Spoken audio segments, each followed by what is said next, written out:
ഞായറാഴ്ച രാവിലെ എണീറ്റപ്പോൾ തന്നെ കണ്ടത് ഇതായിരുന്നു. പിന്നെ അതൊക്കെ തൂത്ത് റെഡിയാക്കി ഞായറാഴ്ച രാവിലെ പള്ളിയിൽ പോകാനുള്ള പരിപാടിക്ക് വേണ്ടിയിട്ട് ഞാനും ലിപിയും ജസ്ലിനുമായിട്ട് മൂന്നാമത്തെ കുർബാനയ്ക്ക് ഞങ്ങൾ പള്ളിയിൽ പോയത്. കുർബാന കഴിഞ്ഞ് പെട്ടെന്ന് തന്നെ വീട്ടിൽ വന്നിട്ട് ബ്രേക്ക്ഫാസ്റ്റ് റെഡിയാക്കി.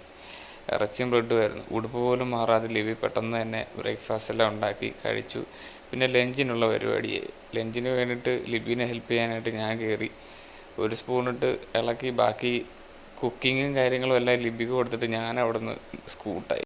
കുറച്ച് നേരത്തിന് ശേഷം ലിപി നല്ല മോരും ഇറച്ചിക്കറിയൊക്കെ ഉണ്ടാക്കിയപ്പോഴാണ് ജസ്ലിൻ്റെ കൂട്ടുകാരി വന്നത്. അപ്പോൾ അവർക്കൊരു ജ്യൂസ് ഉണ്ടാക്കുക എന്നുള്ള രീതിയിൽ ഞാൻ ഓറഞ്ച് എടുത്തിട്ട് ഓറഞ്ച് ജ്യൂസ് ഉണ്ടാക്കി.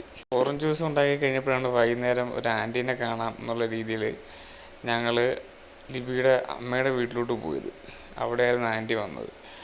അപ്പോൾ അവിടെ ചെന്നു ഒരുപാട് കാര്യങ്ങളൊക്കെ സംസാരിച്ചു. കുറേ നേരം അവിടെ സ്പെൻഡ് ചെയ്തു. എല്ലാവരോടും കുറേ നേരം സംസാരിച്ചിരുന്നു. എല്ലാം കഴിഞ്ഞപ്പോൾ രാത്രിയായി.